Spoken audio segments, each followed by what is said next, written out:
In today's video, we are taking a look at the Batman, the Riddler. Stay tuned.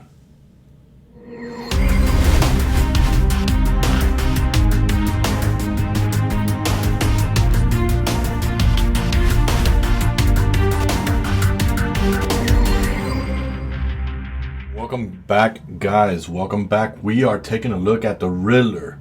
And we are definitely looking at something very different that Matt Reeves put together. And I'm going to say, man, I love this. I love how dark this thing looks. Love the whole Zodiac killer look that he gave him. And man, can't wait to dive into this. Let's first get rid of some things first. As usual, we get a nice little stand, DC on it. Would have liked it if he would have put the question mark or that question mark symbol that looks kind of like the Zodiac. Let's get this out of the way. Now, McFarlane, don't break your head or your budget in giving us more accessories, please. That would truly break my heart. But we've got an ice pick here. We'll have to see what he does in the movie. Would have been great if you would have also given us a, like a roll of plastic duct tape so we can pose him the way he is in the movies, unrolling the duct tape. But hey, that's just me. We know that you are creating fantastic figures at a low budget. But again, McFarlane, come on. A little more accessories wouldn't kill you. Okay? You put a lot in your Spawn figures. And I understand that, DC's got that mandate over your head. No guns and things like that. But other accessories would have been cool. Okay? Now, last but not least. I know about the Riddler. And I like the whole toy photography. I actually like when McFarlane uses toy photography versus comic book pictures because it kind of gives you ideas of how to do the whole photography.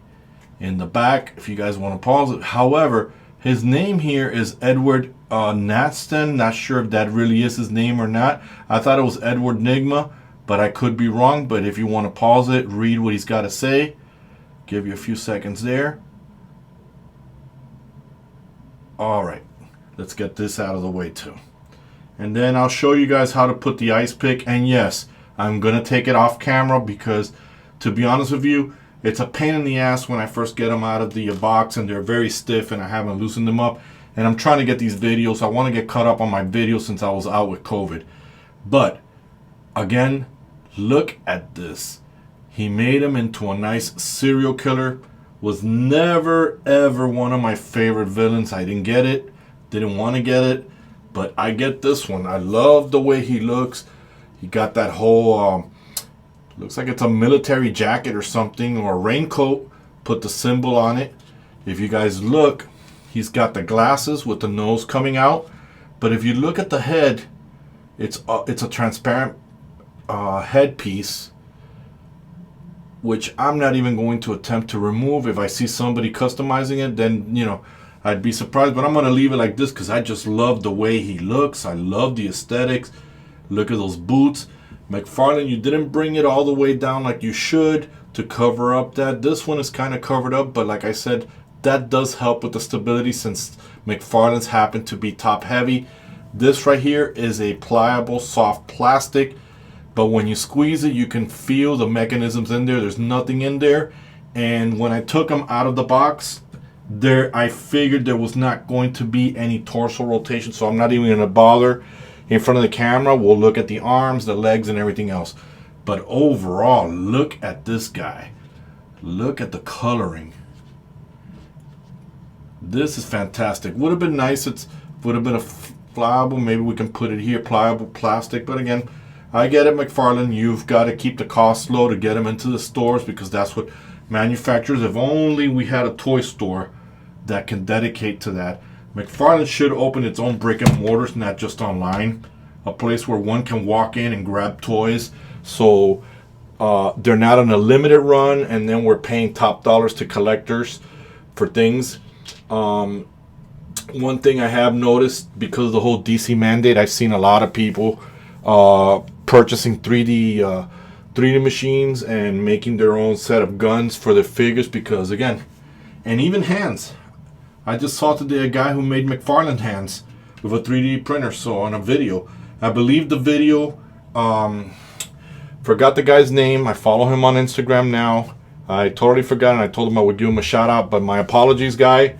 On the next video, which I will probably be doing tomorrow, I will look up your information and put it out there so that way folks can follow you.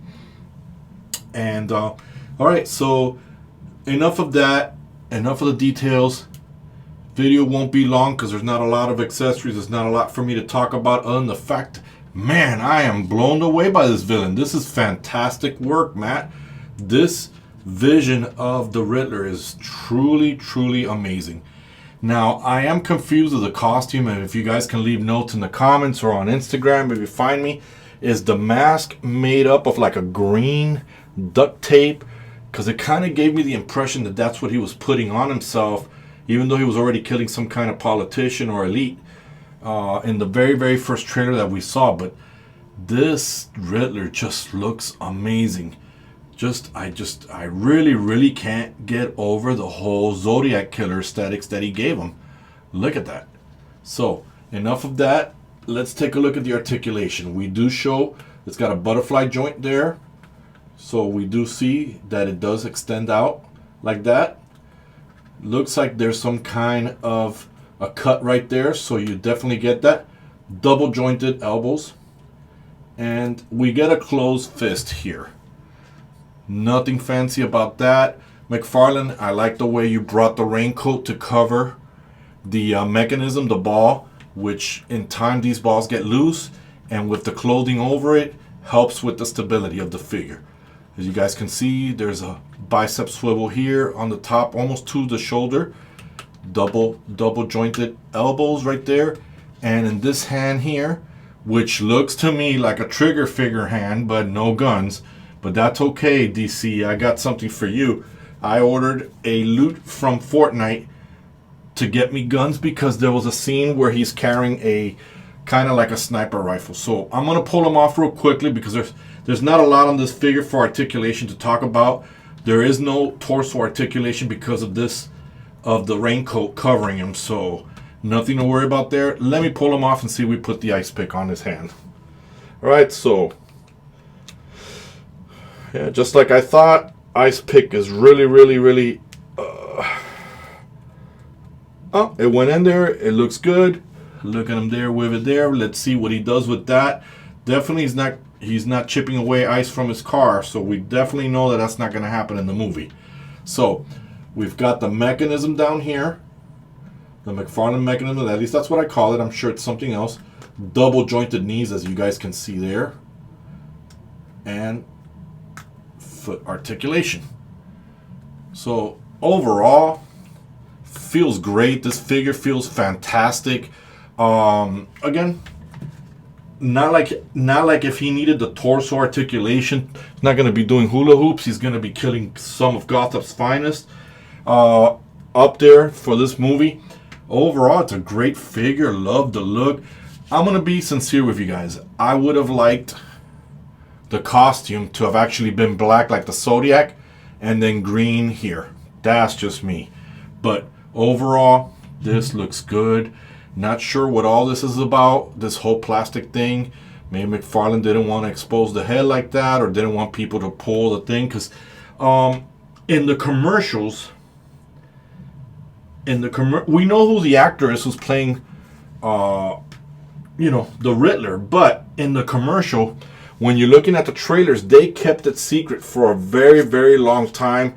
Again, when you go to IMDb, you can see so if McFarlane is doing that to cover up the face so you don't see who the actor is, kudos to you, McFarlane. I'm glad you're keeping that secret. There's really nothing else to talk about this figure. I'm looking forward to reviewing, which I am getting, which I'll be getting out for you guys soon. The Drifter, the Bruce Wayne Drifter, Catwoman, and Penguin. So would have liked McFarlane if you would have done an Alfred and a James Gordon, but I guess we'll have to see if you're going to pull that off. There's a lot of things you're giving us. The Batman motorcycle, we all would have preferred the Batmobile if it came from McFarlane. Again, I don't know what kind of a contract you have with DC, but these are the wish lists that a lot of us are asking for. So let me know, guys, what you think of this. I love this whole serial killer thing. It's very creepy. I hear the movie's going to be more like a detective noir type of movie. Let me know what you guys think. And guys, don't forget to hit the like button. Don't forget to hit the notification. And to help me out, please subscribe to the channel. I want to become, like I said back in December, moving forward in January, within 3 years, I want to become a full-time YouTuber. Want to be able to get these out to you. Want to be able to start producing movies, stop motion animations with action figures, and be more involved in the community with you guys. So if you definitely like this guy, I'll leave a link for you. I didn't leave a link for Batman because if you haven't heard what I said, check out my last video of what I said about Batman and what's happening with that. And I didn't think it was fair, but I'll definitely leave a video for this guy or a link for that. And definitely subscribe. And guys, I have nothing else to share with you. So me and Riddler are definitely out.